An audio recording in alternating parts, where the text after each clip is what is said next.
लिए क्या कहेंगे? जो दिखाई नहीं देता, हम लोग आदरणीय सूरज भाई जी के साथ, हमारे रूपेश भाई जी के साथ हमने बहुत साथ-साथ बहुत सारे युवाओं के लिए बहुत सारे प्रोग्राम्स किए हैं। आप भट्टी बहुत अच्छी कराते हैं, बहुमुखी प्रतिभा के धनी हैं। आप मीडिया में भी आपका बहुत अच्छा योगदान रहा है और हर क्षेत्र में आपने बहुत सेवाएँ दी है और मैं पर्सनली हमारे रूपेश भाई से बहुत कुछ हमने सीखा है और हम आपस में हमने कई साथ में भी बहुत सारे प्रोग्राम्स किए हैं। हमारे रूपेश भाई जी निश्चित तौर पर बाबा के लिए, हमारे पूरे यज्ञ के लिए, एक युवाओं के लिए आदर्श मूर्त हैं, जिनके लिए हम यही कहते हैं कि जो दिखाई नहीं देता, उसे भूत कहते हैं। हमारे रूपेश भाई का ही एक विशेष रूप से हम लोग युवा के जब प्रोग्राम करते हैं तो इसको ज़रूर कहते हैं कि जो दिखाई नहीं देता उसे भूत कहते हैं, जो तोड़ने से भी ना टूटे उसे मजबूत कहते हैं और जो बनाए देश को उज्ज्वल उसे यूथ कहते हैं। तो हम ऐसे यूथ और कहते हैं युवा, है ना? यूथ यूथ का होता है युवा और युवा को यदि उल्टा करेंगे तो कहते हैं वायु और वायु यदि सही दिशा में चले तो एनर्जी का काम करती है। जैसे हमारे रूपेश भाई जी चल रहे हैं और आप सभी रूहानी कमांडो जितने भी हजारों लाखों लोग देख रहे हैं, बाबा के बच्चे सभी, यदि हवा सही दिशा में चले तो वो एक एनर्जी का काम करती है, पर गलत दिशा में चले तो वो वंडर बन जाती है। फैनी तूफान बन जाती है, कैटरीना तूफान बन जाती है और अन्य अन्य तूफान बन जाती है। तो राइट डायरेक्शन में चलना है, राइट थिंकिंग करना है, भगवान का हाथ, साथ और श्रीमत में चलना है। तो आइए आगे चलते हैं आज के इस स्पेशल वेबिनार में। इसका टॉपिक है पावर ऑफ राजयोगा मेडिटेशन। हमारे साथ है हमारे बहुत स्नेही भ्राता रूपेश भाई। आइए भाई साहब, आपका पूरी पावर ऑफ सकाश टीम की तरफ से हजारों रूहानी कमांडो जो बाबा की सेवा में तैनात है, पूरी यज्ञ की रक्षा के लिए, पूरे भारत की रक्षा के लिए, पूरे विश्व की रक्षा के लिए, ऐसे महान तपस्वियों के बीच में आपका स्वागत है। बहुत-बहुत स्वागत है। Thank you very much. ओम शांति।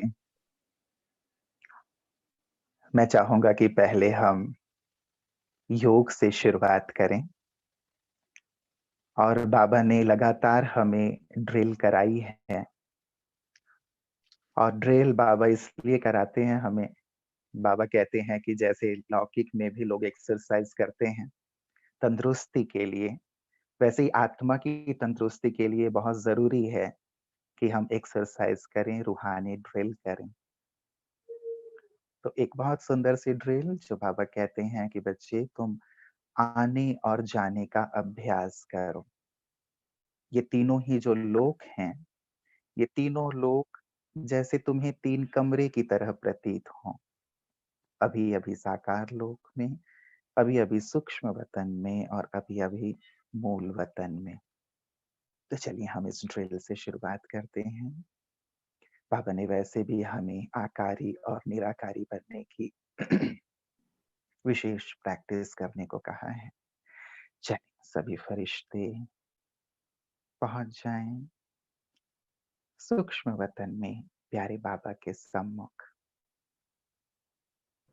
संपूर्ण फरिश्ता ब्रह्मा बाबा और उनके सामने आकारी रूप में मैं फरिश्ता। बाबा अपनी नजर से मुझे निहाल कर रहे हैं।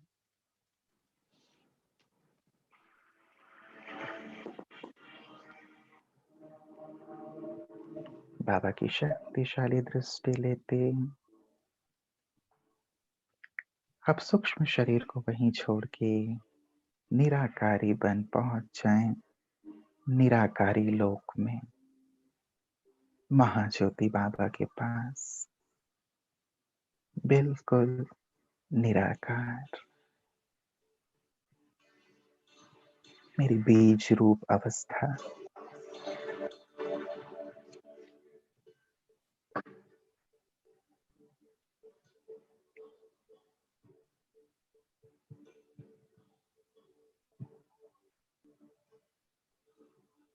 फिर वहां से नीचे आए सूक्ष्म वतन में, सूक्ष्म शरीर में बाबा के सम्मुख अपने फरिश्ते स्वरूप को बहुत गहराई से निहारें।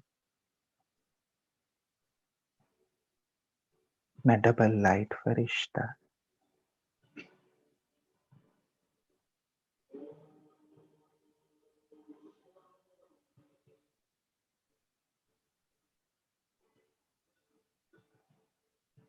अब वहां से फिर से साकार सृष्टि की ओर आ जाएं, साकार शरीर में भ्रिकुटी तख्त पर आत्मा सितारा।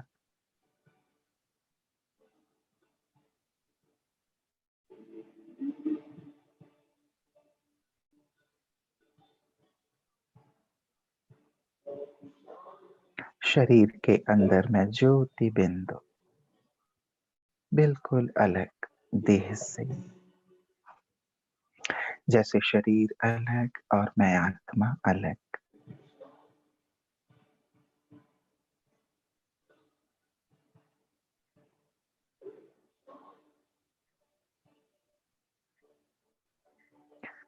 फिर से आकारी वतन में,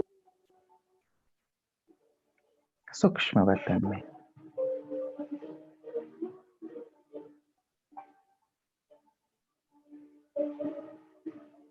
बाबा के सम्मुख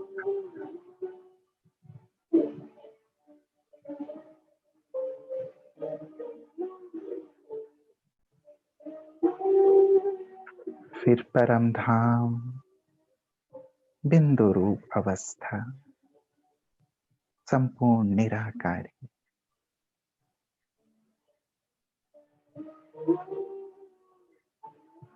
महाज्योति बाबा की छत्र छाया में मैं ज्योति।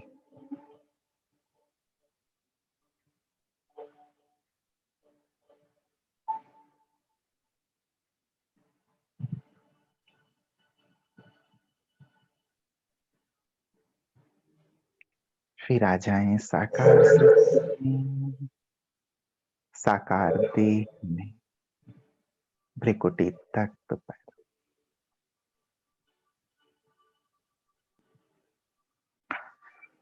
ओम शांति।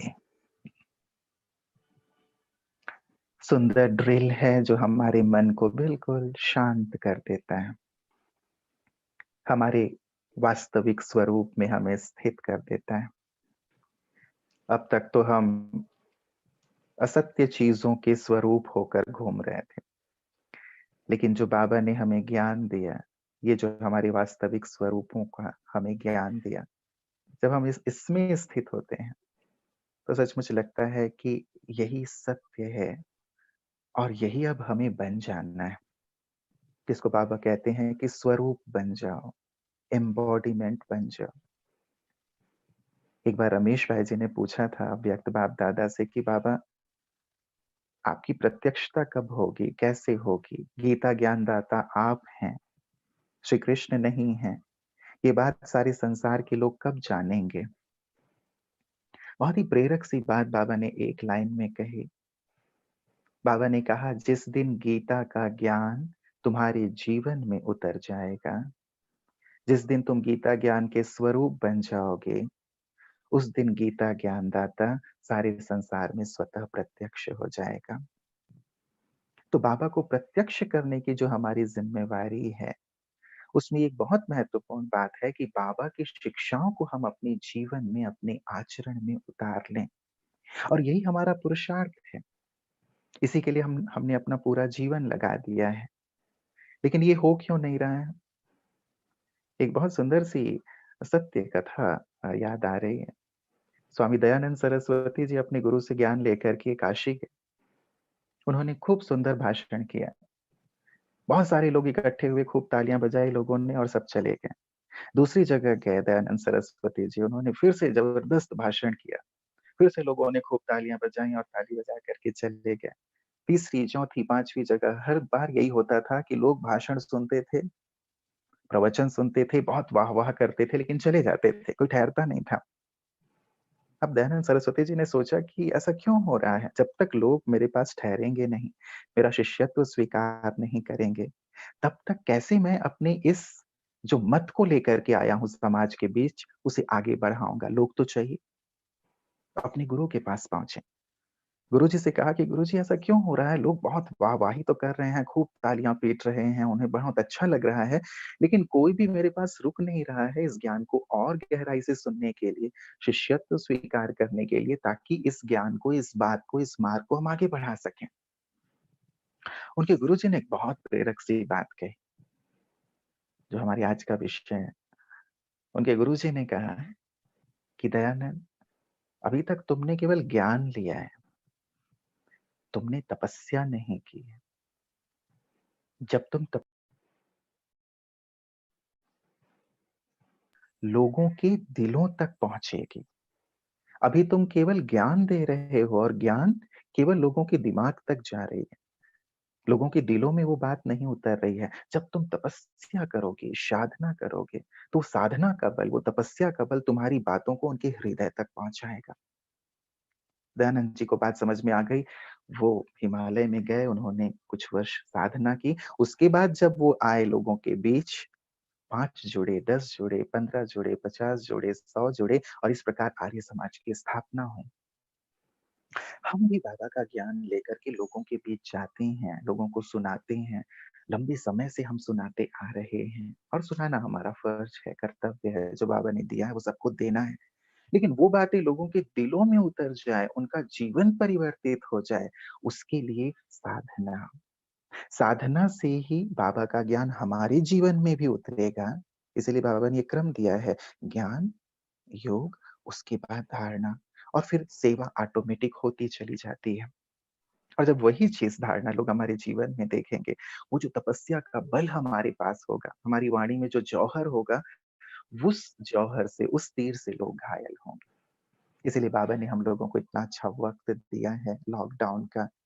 तो लॉकडाउन में सब अंदर हैं, वैसे भी तपस्वी आपने देखा होगा एकांत में तपस्या करते हैं। भक्ति में आपने देखा होगा जितने भी तपस्वी हैं, साधक हैं, कोई पहाड़ पे बैठा हुआ है, कोई हिमालय पे बैठा हुआ है और कोई जंगल में, गुफा में, कंदरा में, बिल्कुल वहाँ और कोई नहीं है, केवल वो साधक है। तो अभी बाहरी तौर से भी हम लोगों से अलग हैं और अब हमें भीतरी तौर से अपने आप को अंदर की ओर लेकर के चलना है। क्योंकि बाबा ने जो ये समय दिया है, स्पेशली हमें बाबा के महावाक्यों को अब सचमुच बहुत गहराई से सोचना भी चाहिए, चिंतन भी करना चाहिए और ये हमें प्रेरित करते हैं तपस्या के लिए।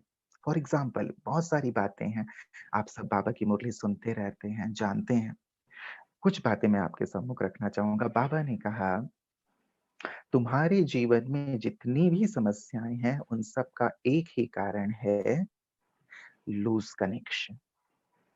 यदि तुम्हारा कनेक्शन ऊपर वाले के साथ लूज़ है, तो जीवन में समस्याएँ रहेंगी ही रहेंगी। और यदि कनेक्शन ठीक है, तो बातें कितनी भी बड़ी से बड़ी होंगी, लेकिन तुम्हारा जीवन आनंदमय होगा, सुखमय होगा, तुम सेफ रहोगे। बाबा ने कहा, अंत समय में जब चारों तरफ विनाश ज्वाला धधक रही होगी, ऐसे समय में जो बच्चे योग युक्त होंगे, उनके कदम उधर ही बढ़ेंगे जिधर सेफ्टी होगी। विचार करें, कितनी सुंदर सी बात है, गहरी बात है।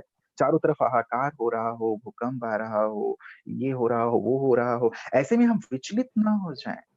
लेकिन यदि हम कनेक्टेड हैं, तो बाबा ने कहा है बिल्ली के पुंगरे तो वैसे भी सेफ रहेंगे। जो भट्ठी में रहते हैं, वो वैसे भी सेफ रहते हैं और साथ ही साथ जो कनेक्टेड हैं, उनके कदम बाबा के महावाक्य हैं, उधर ही जाएँगे जिधर सेफ्टी होगी। इसीलिए अब हम बाहर ना भागें, हम अंदर जाएँ। बहुत गहराई से अपने आप को एक्सप्लोर करें। एक तपस्वी प्रवचन कर रहे थे, अचानक भूकंप आया, सभी लोग उठ कर के भाग गए। जब भूकंप ठहरा, लोगों ने देखा हम सब तो बाहर आ गए हैं, लेकिन महाराज तो अंदर ही बैठे हुए हैं।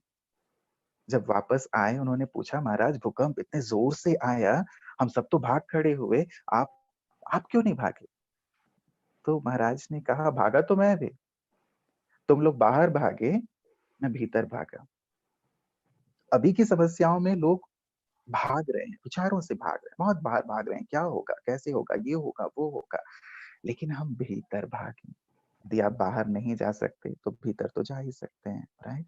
और ये हम सबको करना है और यही चीज़ सबको सिखानी भी है। तो भीतर चलें, अपने अंदर।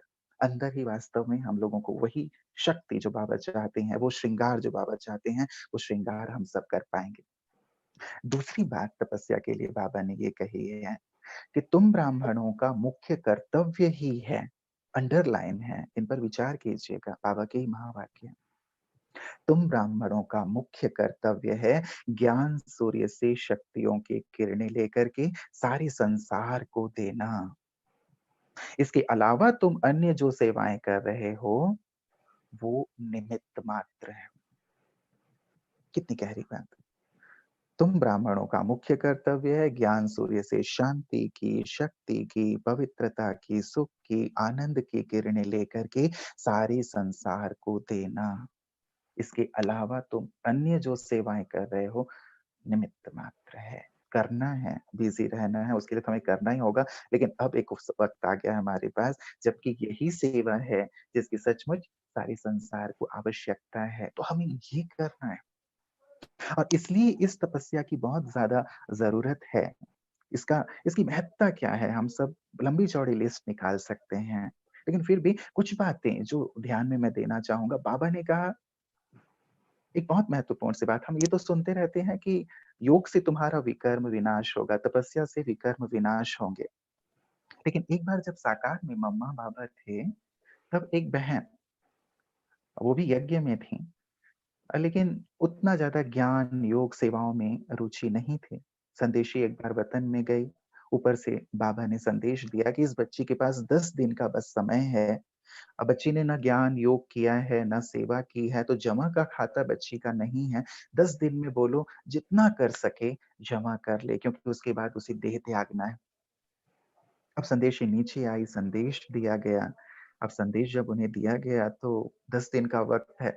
अब ऐसे समय में ज्ञान योग तो हो नहीं पाता ना, पता है कि 10 दिन जिसने लंबा समय नहीं किया है। देखिए बहुत महत्वपूर्ण सी बात बाबा लगातार हमें कहते हैं, लंबे काल का अभ्यास चाहिए, लंबे काल का। अब जब लंबे काल तक जिसने ज्ञान योग ना किया हो, अब अंतिम 10 दिन में कैसे हो पाएगा? तो उन्होंने भले ज्ञान योग जितना हो सका किया, लेकिन सेवा सुबह से रात तक की, सुबह से रात तक की। अंतिम दिन आ गया, डेथ बेड पे थे, लेकिन शरीर नहीं छोड़ पा रहे हैं। बहुत तड़पन हो रहे थे। कुछ लोग गए मम्मा बाबा के पास, कहा कि बाबा उनको बहुत तड़पन हो रही है, वो देह नहीं छोड़ पा रही हैं। मम्मा बाबा आए, एक तरफ मम्मा खड़ी हुई, दूसरी तरफ बाबा खड़े हुए, और कई ब्रह्मावत से जो बैठे। आधे घंटे तक बहुत अच्छा योग किया गया, मम्मा पापा ने उन्हें दृष्टि दी। तब जाके आत्मा देह से निकले। तब बाबा ने एक बात कही थी, ये बात मैं इसलिए मेंशन कर रहा हूँ।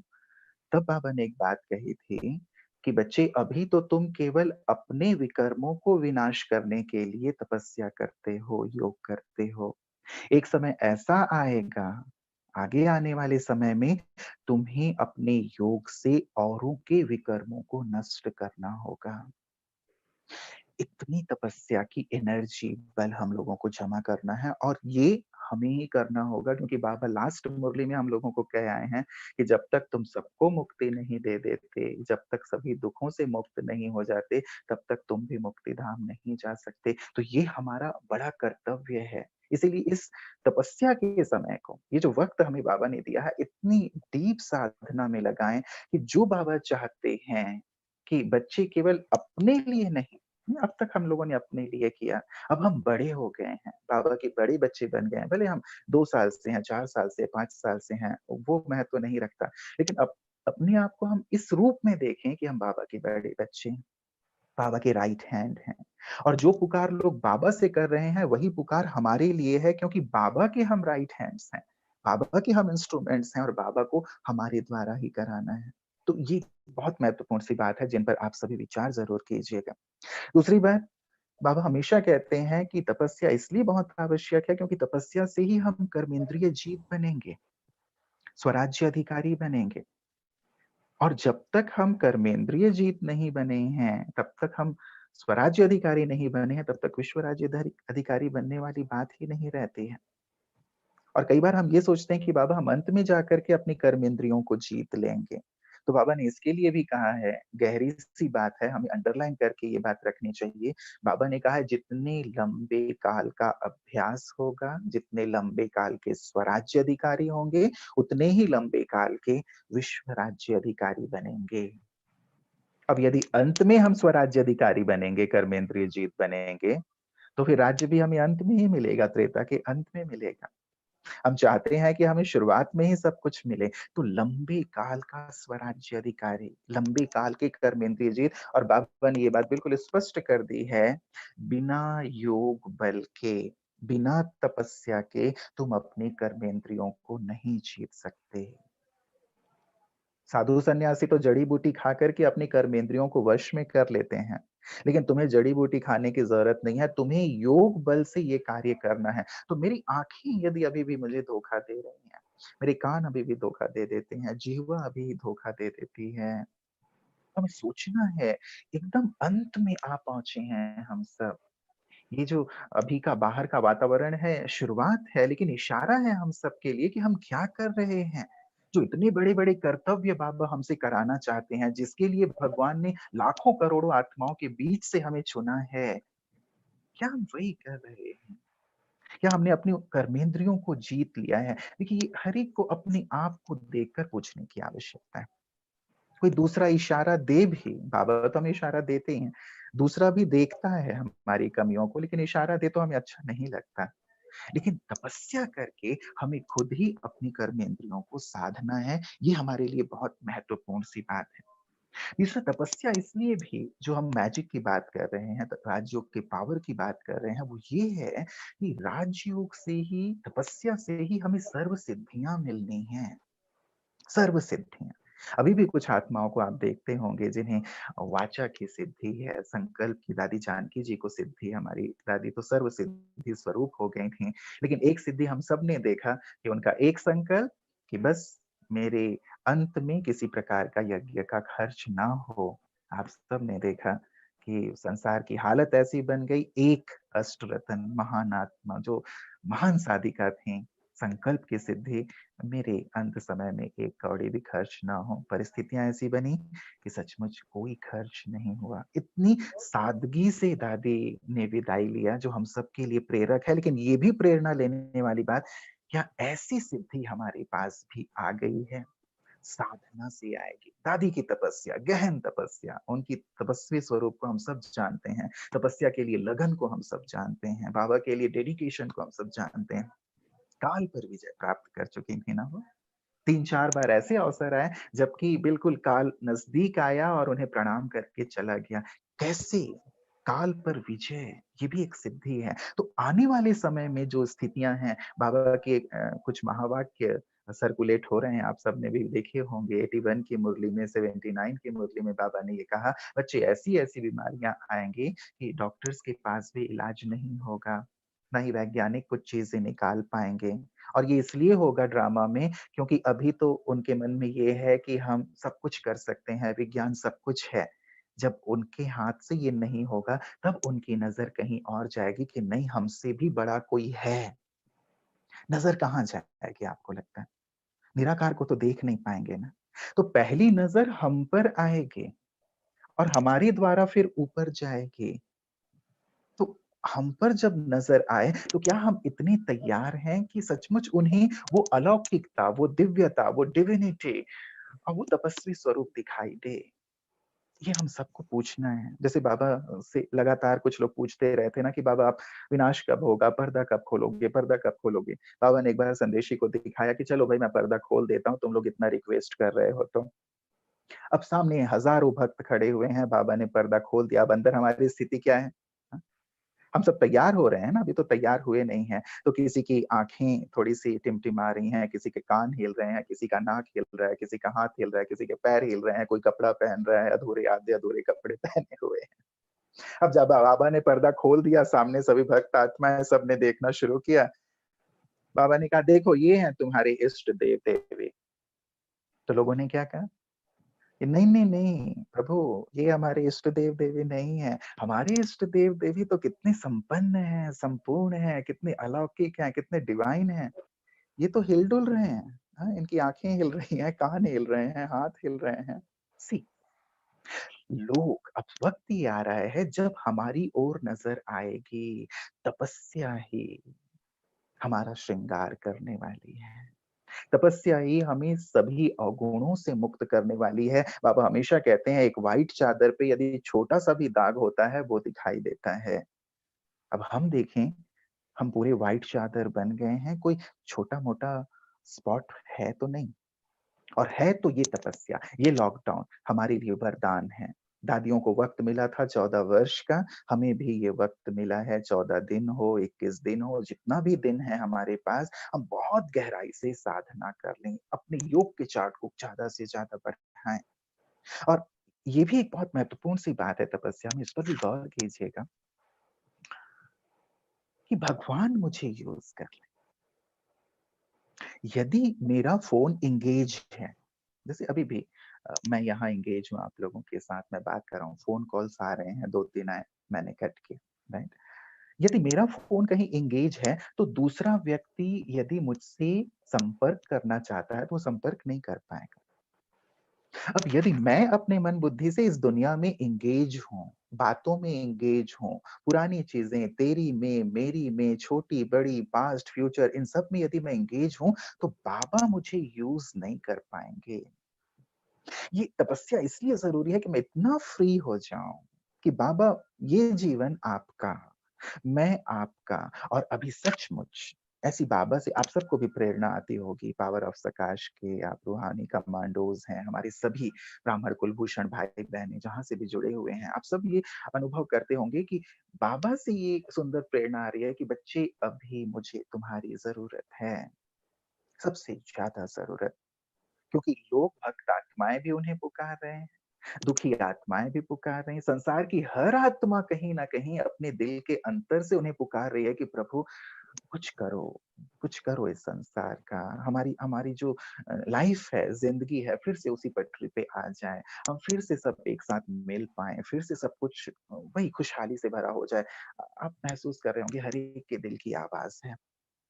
तो बाबा को हम सबकी आवश्यकता है ना कि हमारे द्वारा बाबा उन सब आत्माओं को दें। बाबा खुद भी देते हैं, निरंतर दे रहे हैं, लेकिन इन आत्माओं में वो बल नहीं है ना कि वो डायरेक्ट ले पाएँ। इसीलिए वाया की ज़रूरत है, हम इष्ट देव-देवियों की तपस्वी मूर्तों की आवश्यकता है। इसलिए मैं यही कहूँगा कि इसलिए तपस्या बहुत ज़रूरी है अभी कि हम इंस्ट्रूमेंट बन जाएँ भगवान के। बाबा जैसे मुझे जहाँ चाहे यूज़ करे।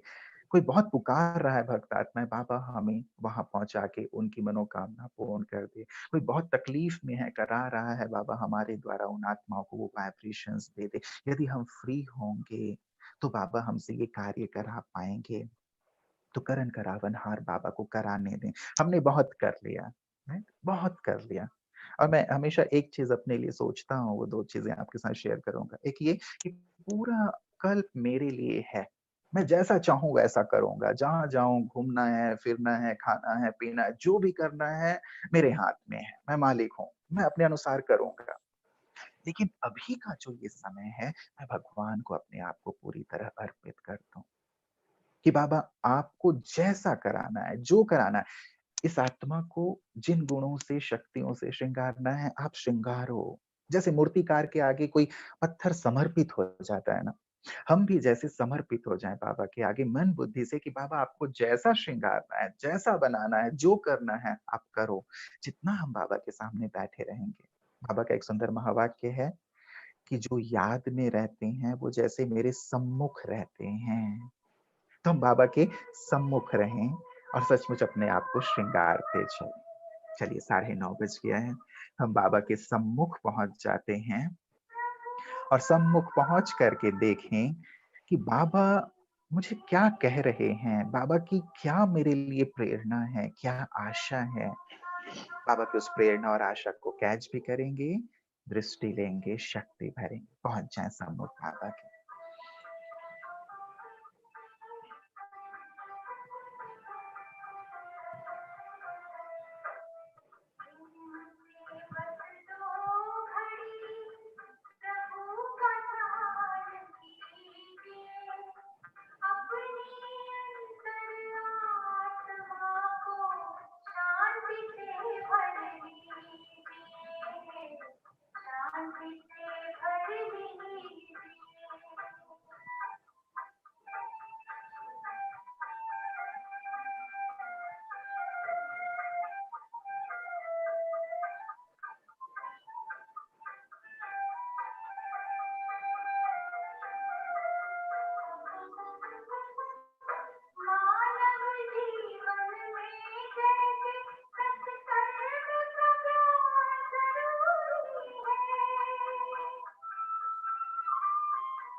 तो एक यही बात कि हम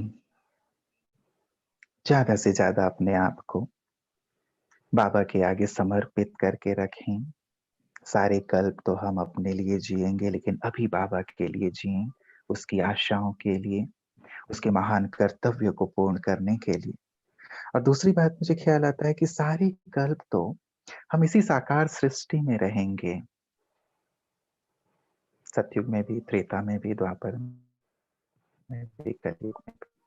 केवल संगम युग में हमें ऊपर के 2 लोकों का ज्ञान मिलता है, सूक्ष्मतन का और मूलवतन का।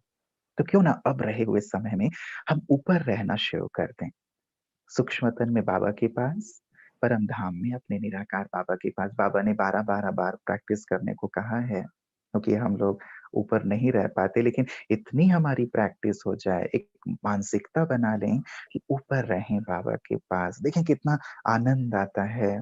जीवन जैसे श्रृंगारित होता जाता है, नए-नए रहस्य हमें पता चलते जाते हैं। जब हम नीचे रहते हैं, तो नीचे की वायुमंडल में आकर के हमारा जो सोच है, बोल है, कर्म है, सब जैसे लौकिकता से प्रभावित हो जाता है।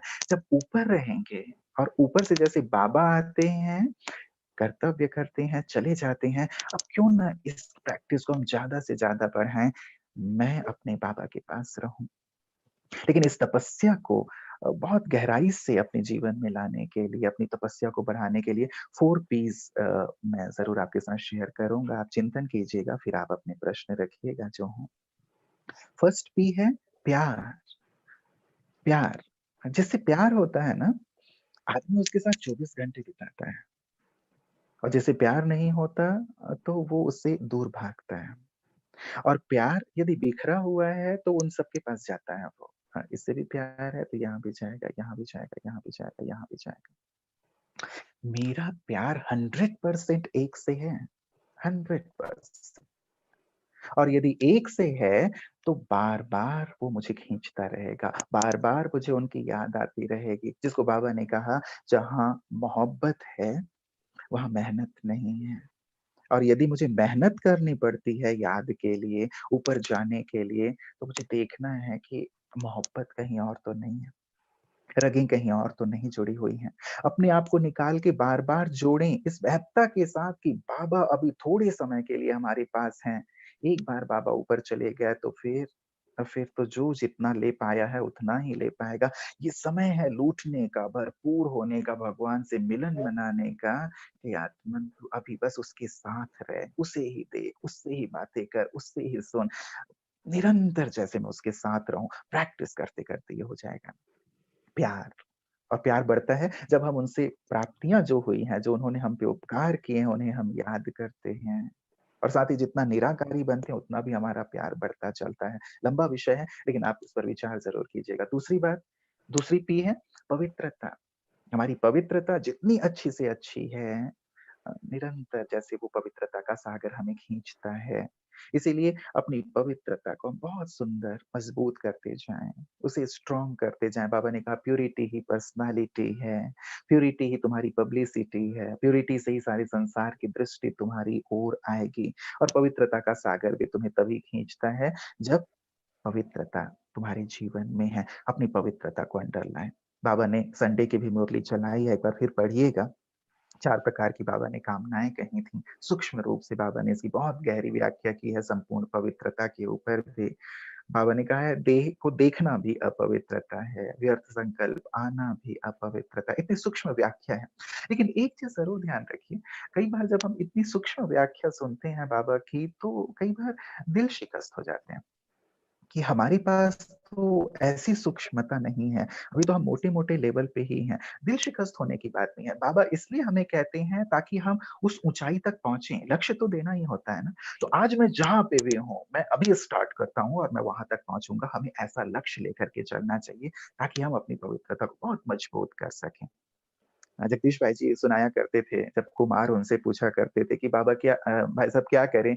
जब भी हम बाहर जाते हैं, अपनी जॉब में जाते हैं, बाहर संसार में जाते हैं, जॉब में तो जाना ही होता है, मार्केट जाना होता है, दुनिया में जाना होता है। तो आजकल बहनें बहुत छोटे-छोटे कपड़े पहनती हैं, तो हमारा ध्यान उधर चला जाता है। प्रैक्टिकल सी बात है, जो-जो पहनेगा तो उधर ध्यान तो चला ही जाएगा ना। तो भाई साहब ने एक बहुत सुंदर सी बात कही, जगदीश भाई जी ने। उन्होंने कहा ठीक है, आंखें हैं, आप आंखें बंद करके तो नहीं चल सकते, देखो, लेकिन ध्यान से मत देखो। देखना और ध्यान से देखना, दोनों में अंतर है, राइट? यदि हमें बार बार देखने की इच्छा होती है तो जरूर मेरे अंदर दाल में कुछ काला है, अब मुझे ठीक करने की जरूरत है। वो तो हमारे लिए एक परीक्षा है, बस टेस्ट है कि हम अपनी अंतर की वृत्तियों को कितना शुद्ध कर पाए हैं, कितना पवित्र कर पाए हैं। अब यदि मेरा चेहरा टर्न होता है तो मुझे देखना है कि मेरी धारणा कैसी है। इसीलिए पवित्रता, बाबा ने योगी बनो, पवित्र बनो, यही हमें सिखाया। आते ही जो बाबा ने कहा, जो पहला महावाक्य उच्चारा अपने अपने परिचय देने के बाद, वो यही था कि बच्चे योगी बनो, पवित्र बनो। तो ये योग, तपस्या हमारी पवित्रता से जुड़ी हुई है। साधक इसीलिए बिल्कुल एकांत में चले जाते थे, अलग हो जाते थे, गृहस्थ से अलग हो जाते थे, क्योंकि उनको पता था कि पवित्रता होगी तभी हमारी साधना सफल हो पाएगी, अन्यथा नहीं हो पाएगी। सेकेंड भी अपनी पवित्रता को बहुत अंडरलाइन करेंगे, मानसिक पवित्रता को भी। तीसरा तीसरा पी है प्रतिज्ञा करें। प्रतिज्ञा कई ऐसी चीजों से जो जहां हम लगे हुए हैं, जो हमारी वीकनेसेस हैं, जिनमें हमारा बहुत टाइम वेस्ट होता है। मान लो अभी टाइम बहुत है हमारे पास, चलो कुछ वीडियोस देख लेते हैं, कुछ और इधर उधर की बातें कर लेते हैं, कुछ और पढ़ लेते हैं। अनावश्यक चीजों से अपने आप को मुक्त, तपस्वी वही बनेंगे जो अंधे हो जाएं, बहरे हो जाएं, गूंगे हो जाएं। अंधे बाहरी चीजों को देखने के, उनका आकर्षण ना हो, बाहरी चीजों को सुनने की इच्छा। अब आप समझ सकते हैं, इसकी व्याख्या करने की जरूरत नहीं है। ना ही अनर्गल या व्यर्थ बातों को करने की। तो ये प्रतिज्ञा हमें करते हैं। जब तक प्रतिज्ञा नहीं करेंगे तब तक परिवर्तन नहीं होगा। और आप सब अनुभव करते होंगे कि कोई ना कोई एक हमारी ऐसी कमी है जो बार बार हमें हमारे योग को तोड़ देती है। मान लीजिए मेरी दैहिक दृष्टि ही है, तुरंत मैं ऊपर से नीचे आ जाता हूँ। मेरी खान-पान में आ सकती है, तुरंत ऊपर से मैं नीचे आ जाता हूँ। तो मेरी तपस्या को भंग करने वाली कौन-सी चीज़ है? कौन है वो जिसको कहते हैं ना कि विश्वामित्र की भी तपस्या को भंग करने वाली जो अप्सरा थी, वो मेरी ये जो अप्सराएँ हैं वो कौन-सी हैं जो मेरे ध्यान को भंग करती हैं, राइट? वो मेरी अप्सराएँ नहीं हैं, सॉरी शब्द गलत हो गया है। लेकिन वो जो मेरी परीक्षा लेने वाली हैं, उन्हें मुझे देखना है और अपने अपनी साधना को बिल्कुल पक्का करना है। एंड 4th पी है प्रैक्टिस। जितनी प्रैक्टिस करेंगे, दुनिया वाले भी मानते हैं practice makes a person perfect. जितनी प्रैक्टिस करेंगे उतना अशरीरी बनना सहज होगा, निराकारी बनना सहज होगा, फरिश्ता स्थिति हमारे लिए सहज होगा। हम प्रैक्टिस नहीं करते, इसीलिए वो अभी हमें थोड़ा सा कठिन लगता है। जितनी प्रैक्टिस करेंगे, देखिए गाड़ी भी चलाना जब हमने शुरू किया था, साइकिल चलाना हमने शुरू किया था, तो अब तुरंत ही तो चलाने नहीं लगे ना। जब हमने साइकिल चलानी शुरू की तो पहले हम डंडी चलाया करते थे, नीचे ऊपर नहीं चढ़ते थे, डंडी चलाते थे, राइट? उसमें भी हम 2-4 बार गिरे, लेकिन हमने चलाना शुरू रखा। फिर हम ऊपर बैठे, सीट पे बैठे, उसमें चलाना शुरू किया। उसके बाद हम इतने एक्सपर्ट हो गए कि फिर हम हाथ छोड़ कर के चलाने लगे, राइट? तो प्रैक्टिस करते-करते, शुरुआत हमने कहाँ से की थी, लेकिन प्रैक्टिस करते-करते फिर अब हम हाथ छोड़ के भी चलाने लगते हैं। योग भी ठीक ऐसा ही है, प्रैक्टिस। जितनी प्रैक्टिस होगी उतनी ज्यादा हमारे अंदर परफेक्शन आती जाएगी। तो इन 4 पीस पर भी जरूर विचार कीजिएगा, ताकि हमारी साधना गहरी से गहरी होती चले और हम अपनी पावर्स को ज्यादा से ज्यादा बढ़ा सकें, क्योंकि इसकी आवश्यकता मुझे अपने लिए भी है और सारे संसार के लिए भी है। क्योंकि जो सिद्धि हमें प्राप्त होगी तपस्या से ही प्राप्त होगी, और किसी चीज से प्राप्त नहीं होगी। जो जितना गहरा साधना करेगा, गहरी साधना, जितनी तपस्या करेगा, वही अलग-अलग सिद्धियों को प्राप्त कर लेगा। किसी को वाचा की सिद्धि, किसी को संकल्प की सिद्धि, किसी को दृष्टि की सिद्धि। दृष्टि दिया, लोगों की बीमारियां दूर। किसी के लिए संकल्प किया, उसकी मनोकामना पूरी हो गई। किसी को शांति चाहिए, शांति मिल गई। सुख चाहिए, सुख मिल गया। ये सब अनुभूतियां आत्माएं आने वाले समय में करेंगी, लेकिन तब जब हमारी गहरी साधना होगी और साधना के द्वारा ये जमा का खाता हम बढ़ा पाएंगे। तो आप सभी इसके लिए अपने आप को तैयार करें। बाबा ने हमें सुंदर सा समय दिया है, थोड़ा भी अपने समय और संकल्प को वेस्ट ना करके पूरी तरह इसे यूज करें। जी, अब आपके कोई प्रश्न हो तो सर कुछ। हाँ भाई साहब, बहुत सारे बाबा के बच्चे अभी लाइव हैं और बहुत थैंक्स दे रहे हैं आपको, बहुत धन्यवाद दे रहे हैं कि निश्चित तौर पर आज की जो क्लास है, सबसे बड़ी बात है पवित्रता और साधना का दोनों का बहुत जबरदस्त इंटरकनेक्शन है और आपने उस चीज पर प्रकाश डाला। एक भाई है, बाबा का बच्चा है, अभी सिक्योरिटी गार्ड की सेवा में है। तो वो कहते हैं मेरा नुमा साम नहीं हो पाता, मैं सिक्योरिटी गार्ड की सेवा में हूँ। उनका जवाब जरूर दीजिए आप। जी। देखिए, बाबा ने कहा है कि आप जहाँ पे भी हैं, अब यदि अपने कर्म को छोड़ करके योग करेंगे तो वो ठीक नहीं होगा। डॉक्टर सभी 12-12 घंटे, 14-14 घंटे, 16 घंटे सेवाओं में लगे हुए हैं। वो अपने जॉब को छोड़ करके, कोरोना के इतने पेशेंट्स हैं, वो छोड़ तो नहीं सकते ना। तो हम जहाँ पे भी हैं, इसीलिए बाबा ने हमें कर्म योग की बात सिखाई है। आप ड्यूटी करते हुए भी आप नुमा शाम का योग कर सकते हैं। यदि आप सिक्योरिटी गार्ड हैं, आप वॉकिंग करते हुए, बाबा तो कहते हैं कि जो सुरक्षा करने वाले हैं, रात की सुरक्षा करने वाले हैं, वो तो सबसे ज्यादा बाबा को याद कर सकते हैं। तो आप भी शाम का समय, यदि आपका ऐसा है, आप सुरक्षा में अपनी सेवाएं देते हैं, तो वहां रहते हुए भी बाबा का आह्वान कर लें, बाबा की छत्र छाया में रह करके ये करें। योग तो मन बुद्धि का है ना। मन बुद्धि से हमें अपने मन के तार को बाबा से जोड़ना है। बाकी तन कहीं पे भी है, उसकी आवश्यकता नहीं है। बैठ करके ही योग किया जाए ये जरूरी नहीं है। ठीक है।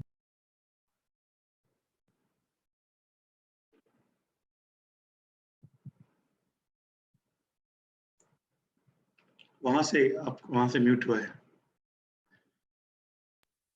हाँ जी, क्लियर है। जी, फ़ोन फ़ोन आ गया था। तो बस ये एक चीज़ ध्यान रखें, हमें कर्म योगी बनना है और जहाँ कहीं भी हम हैं, उस समय योग करते हुए हम अपने कर्म को करें। ये भी प्रैक्टिस आपकी हो जाएगी, तो फिर आपको ये शिकायत नहीं रहेगी। बाबा बैठ कर के योग करने के लिए इसलिए कहते हैं क्योंकि प्रैक्टिस नहीं है। जब बैठ कर के हम योग करते हैं, अच्छी प्रैक्टिस हो जाती है, तो कर्म में भी हमें वो मदद करता है।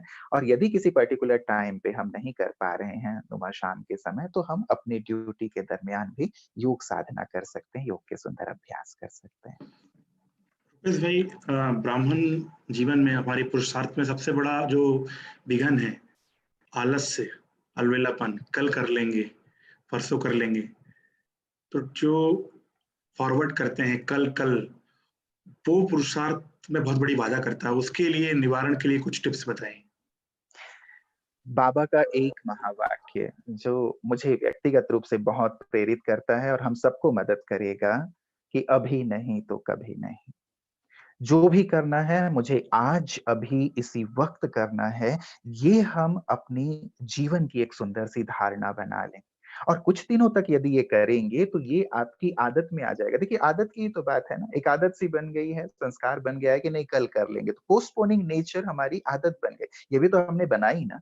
तो ये भी हम आदत बना सकते हैं कि नहीं, आज की जो टू डू लिस्ट है उसे मुझे आज ही पूरा करना है, क्योंकि बाबा ने ये कहा है, बच्चे कल किसने देखा है। आने वाली जो घड़ी है, मम्मा तो कहा करती थी कि बिल्कुल जैसे काल खड़ा हुआ है, हर घड़ी को अपनी अंतिम घड़ी समझो। तो फिर मैं जो अच्छे कार्य को पोस्टपोन करता हूँ, ठीक है, आप बुरी चीजों को पोस्टपोन कीजिए। यदि आपको गुस्सा आ रहा है, नहीं आज नहीं, मैं कल कर लूंगा, ठीक है ना? यदि और कोई बुरी आपकी जो अवगुण है, संस्कार हैं, वो आपके पास आ रहे हैं, नॉक-नॉक कर रहे हैं, आप उन्हें कहिए कि नहीं भाई कल या परसों आओ। उनके लिए तो आप पोस्टपोन कीजिए, लेकिन जो बाबा ने हमें तपस्या की बात कही है, धारणाओं की बात कही है, सेवाओं की बात कही है, वो आज, अभी, इसी वक़्त। इसे यदि 1 हफ्ते, 15 दिन, 21 डेज़ ऐसा एक आप सुंदर सा ना क्रम बना लिया कीजिए। कोई भी चीज़ जो आदत डालनी है, एक सुंदर इसका सिद्धांत है, 21 दिन तक कोई भी कार्य दृढ़तापूर्वक करो, आदत बन गया। दृढ़तापूर्वक ना करो, आदत छूट गया। उसके बाद थोड़ा-सा अटेंशन रखने की बस ज़रूरत होती है। तो 7 दिन मुझे ये करना ही करना है। फिर उस 7 दिन को अगले 7 दिन के लिए एक्सटेंड कीजिए। फिर अगले 7 दिन तक 21 डेज़ यदि आपने किसी कार्य को दृढ़तापूर्वक कर लिया, आपकी सुंदर आदत बन जाती है। तो आप इसे अपनी ये जो एक आदत है पोस्टपोनिंग नेचर, उसे बदलने में यूज़ कर सकते हैं और महावाक्य लिख के रख लें, बच्चे अभी नहीं तो कभी नहीं, और हर घड़ी को अंतिम घड़ी समझ के चलना है। मुझे हर सुंदर कार्य जो बाबा ने कहा है उसे अभी करना है। जी, बहुत अच्छा आपने एक्सप्लेनेशन दिया है और आपने 4 पी के बारे में बहुत अच्छा एक्सप्लेनेशन दिया है। दृढ़ता ही सफलता का आधार है। भाई साहब, कई बार होता है कि हम चाहते हैं कि नेचर बदलना है। हम चाहते हैं कि हमसे ये क्रोध ना हो, हमसे ऐसे शब्द ना निकलें, पर बार-बार करने के बाद भी निकल जाते हैं, हो जाता है। तो उस प्रोग्रामिंग को कैसे चेंज करें? वो ज़रूर बताइए, बहुत सारे लोगों का क्वेश्चन है। बाबा ने एक सुंदर सी बात कही है, जो मैंने 3rd P आपको कही थी, प्रॉमिस, प्रतिज्ञा। प्रतिज्ञा ही परिवर्तन का आधार है, बाबा ने ये कहा। लेकिन प्रतिज्ञा के साथ ये आप ज़रूर जोड़ें, देखिए यहाँ पे भी 3 P's हैं, promise, program and then practice. आप प्रॉमिस करें, प्लानिंग करें एंड देन प्रैक्टिस करें। ये तीनों चीजें जब होंगी तो ये जो हमारी एक चीज है ना कि आ जाती है बार बार, वो नहीं आएगी, क्योंकि हम प्रॉमिस तो कर लेते हैं लेकिन फिर प्लान नहीं बनाते कि इसको प्रैक्टिकली हमें कैसे इम्प्लीमेंट करना है। यदि हम उसके लिए प्लान बना लें तो वो हमारे लिए सहज हो जाएगा और उसकी प्रैक्टिस करते चलें। तो ये एक 3 P's हम इसमें ध्यान रखें तो ये इजी हो जाएगा अपने आप को बदलना। और दूसरी एक बात जो बाबा ने कहा है, वो मैं आप लोगों को याद दिलाना चाहूंगा इस विषय पे। बाबा ने कहा प्रतिज्ञा करो और रोज अमृत वेले बाबा के सामने उस प्रतिज्ञा को दोहराओ, बाबा से उस प्रतिज्ञा में बल भरो, तो बाबा की शक्ति मिलेगी, बल मिलेगा। और चूंकि सुबह सुबह आपने बाबा के सामने वो प्रतिज्ञा की, बाबा से बल लिया, शक्ति ली, तो वो चीज फिर रिपीट नहीं होगी। तो बाबा ने कहा कम से कम 7 दिन तक, कुछ दिनों तक इस चीज को रिपीट करते रहो बाबा के सामने भी। तो इससे ये जो हमारी एक जो बात है कि हमने प्रतिज्ञा तो की लेकिन वापस आ गया, उस चीज से हम निजात पा सकते हैं। तो ये 2 चीजें आप जरूर करें, प्रॉमिस, उसके बाद उसके लिए प्रैक्टिकल कुछ अपनी प्लानिंग करें और उसको प्रैक्टिकल में लाने का कुछ ना कुछ हम एक ऐसा सुंदर तरीका अपना लें और बाबा के सामने प्रॉमिस किया करें रोज सुबह अमृत वेले। तो वो चीज सहज हल्की हो जाएगी, क्योंकि बाबा भी चाहते हैं उस चीज से मुक्त कराना। मैं भी यदि 100% दिल से चाहता हूँ तो वो चीज मेरे पास रह नहीं सकती। और फिर हम हैं कौन? कितनी महान आत्माएं हैं, सारे विश्व का कल्याण करने वाले हैं, जग का उद्धार करने वाले हैं, मास्टर गॉड हैं, मास्टर ब्रह्मा हैं, मास्टर क्रिएटर हैं। इतनी बड़े बड़े टाइटल हमारे पास हैं। और जब हम ये देखते हैं कि एक छोटी सी बिल्ली या छोटा सा चूहा, छोटी सी चींटी मुझे परेशान कर रही है, तो खुद पे हंसी आती है। तो कभी अपने आप को इस ऊंचे स्टेज पे जब हम स्थित करके देखें ना, तो लगता है अरे मैं क्या कर रहा हूँ? ये छोटी-सी चीज़ कैसे मुझे परेशान कर सकती है? तो ये जो इंटॉक्सिकेशन है, एक जो गहरा नशा है, उस नशे को हम बढ़ाते जाएँ तो इन चीज़ों को भी निकालना हमारे लिए सहज हो जाता है। रुपेश भाई जी, मुझे लगता है कि दृढ़ता बढ़ाने के लिए यदि हम समझें कि परमात्मा का सीसीटीवी कैमरा हमारे ऊपर फोकस है और उस एक-एक संकल्प की बाबा रिकॉर्डिंग कर रहा है। कई बार हम अब हमने क्रिएटिव भट्टी जहाँ पे भी कराई है तो ये अभ्यास कराया है कि सोचिए कि एक कैमरा आपके ऊपर फोकस है, एक एक भाई को खड़ा करते हैं और एक भाई सामने रहता है और उनको कहते हैं कि आप कैमरा फोकस करके उनके ऊपर रखो और एक जो भी संकल्प क्रिएट करेंगे तो उसका वो कैप्चर करके वो फिर गॉड के पास जाएगा। तो हमारे कोई नेगेटिव संकल्प ही नहीं आते, व्यर्थ आता ही नहीं है। तो इस चीज में एक और ऐड करना चाहूंगा, हम ये समझें कि परमात्मा का सीसीटीवी कैमरा हमारे ऊपर फोकस है और एक एक कर्म की रिकॉर्डिंग हो रही है और वो रील पूरा बन रहा है, पिक्चर बन रही है। भगवान उसका क्रिएटिव डायरेक्टर है, वी आर द हीरो पार्टदारी। भाई साहब ने बहुत अच्छी बात कही कि हम मास्टर भगवान हैं, क्रिएटर हैं, मास्टर ब्रह्मा हैं। यदि हम स्वमान में रहें, जैसे ही स्वमान से नीचे आते हैं तब एक कार्य होता है। भाई साहब ने बहुत अच्छी बात कही। भाई साहब मैं और आपसे एक दूसरी बात जानना मैं ऐड और करना चाहूँगा शक्ति भाई, जैसे आपने कहा सीसीटीवी कैमरा बाबा का है, वैसे जी ही बाबा ने एक चीज़ ये भी कही है कि तुम वर्ल्ड स्टेज पे हो। जी आप पूरे कल्प के हीरो एक्टर और एक्ट्रेस हो। तो जी जैसे ही बाबा ने कहा कि स्टेज पर कोई जाता है तो अपनी हर चीज़ पर बहुत अटेंशन रखता है कि मैं कैसा दिख रहा हूँ, मैंने क्या पहना है, मुझे कैसे राइट चलना है, कैसे बोलना है, एक-एक चीज़ पर ध्यान रहता है। वैसे राइट ही यदि राइट ये एक कॉन्शियसनेस हमेशा रहे, भले मैं कमरे में हूँ, लेकिन कमरे में भी मैं वर्ल्ड स्टेज पे हूँ और सभी मुझे देख रहे हैं। जब ये भी एक अवेयरनेस रहती है, तो ये वाली जो बात है कि हम थोड़े से हल्के हो जाते हैं, थोड़ी-सी मार्जिन ले लेते हैं, वो फिर मार्जिन लेने वाली बात नहीं रहती। निरंतर हमारे संकल्प, बोल और कर्म श्रेष्ठ होते रहते हैं। बिल्कुल भाई साहब। वैसा एक और चीज जानना चाहेंगे कि विजन और प्रैक्टिस, हम विजन में जैसे कोई भी प्रकार की प्रैक्टिस है, अब जैसे हमने आपने एक बहुत अच्छी बात कही, आत्मिक दृष्टि रखिए।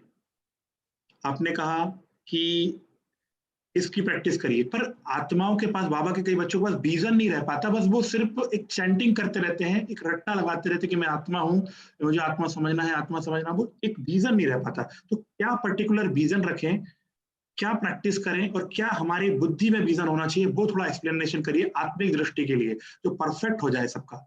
जी भाई साहब। देखिए, बाबा पहले एक अभ्यास किया करते थे। बाबा खुद भी बताते हैं कि मैं दीवारों पर चित्र बनाया करता था, राइट? अपनी डायरी पे भी चित्र बनाया करता था। जैसे आप भी इसकी प्रैक्टिस कर सकते हैं। हमने सिर बनाया, आँख, नाक, कान बनाया और उसके बाद एक पॉइंट लगाया, नहीं? कि मैं ये आँख नहीं हूँ, ये कान नहीं हूँ, ये मुख नहीं हूँ, लेकिन मैं आत्मा हूँ, राइट? मैं आत्मा हूँ, मैं आत्मा हूँ। फिर जो आपने पॉइंट बनाई उसी पॉइंट को अपने अंदर भी विजुअलाइज़ करने की कोशिश कीजिए कि जैसे ये शरीर ऐसा है, आँख, नाक, कान नहीं हूँ, आत्मा हूँ। तो ये लिख कर के जो हम अभ्यास करते हैं, वो भी हमारे इस विज़न को बढ़ाने में मदद करता है। पहले नहीं दिखता लेकिन धीरे-धीरे हम उसे क्लियर कर सकते हैं। अब इसमें मदद एक चीज़ और करता है जैसे आप आज अभी रात का समय है, आप छत पे थोड़ी देर के लिए जा सकते हैं। या आप जानते हैं आपने कई बार आकाश को देखा है। एक सबसे चमकता हुआ जो सुंदर सितारा है, उसे थोड़ी देर के लिए आप देखो और थोड़ी देर देखने के बाद फिर आँखें बंद करो और फ़ील करो कि जैसे वो सितारा वहाँ चमक रहा है, वैसे ही शरीर के अंदर मैं सितारा चमक रहा हूँ। तो जैसे वो स्टार है, वैसे ही मैं भी स्टार हूँ। आप बिल्कुल जैसे बाबा कहते हैं, बहुत ही सूक्ष्म जो दिखने जैसा नहीं है, ऐसा नहीं। आप थोड़ा-सा बड़ा स्टार विजुअलाइज़ कर सकते हैं कि यहाँ चमक रहा हूँ और मैं वही स्टार फिर इन आँखों से देख रहा हूँ, कानों से सुन रहा हूँ। जैसे मैं यहाँ स्टार बैठा हुआ हूँ, वैसे फिर आप अपने घर की छत से या खिड़की से फिर जो भी नीचे आते-जाते लोग हैं, उन्हें भी आत्मा के रूप में देख सकते हैं। प्रैक्टिस की बात होगी। जो 4th पी है, प्रैक्टिस करते-करते ये बहुत ईज़ी हो जाता है कि हम शरीर को नहीं देखते, शरीर के अंदर आत्मा को देखना हमारे लिए सहज हो जाता है। घर के लोगों के लिए भी आप ये प्रैक्टिस करें, लेकिन शुरुआत फिर अपने से करें। जैसे सितारे को देखा मैंने कहा या डायरी में आप एक चित्र बना कर के फिर वो करें, मैं एक आत्मा हूँ। इसकी प्रैक्टिस करते हुए तो ये विज़न उनका क्लियर होता चलेगा। नहीं, बहुत अच्छी बात कही कि अ, अपने लिए प्रैक्टिस किया आपने बताया कि मैं स्टार जैसे कि आसमान में सितारा चमक रहा है, वही सितारा मेरी प्रकृति में भी है, बहुत अच्छी बात है। आपने बताया कि बाबा ने ऐसे प्रैक्टिस की। हमने अपने आप को समझ लिया, पर अब दूसरों को समझने में कई बार बहुत प्रैक्टिस की ज़रूरत पड़ती है। उसके लिए भी कुछ विज़न बताएँ कि दूसरों को कैसे आत्मा समझें?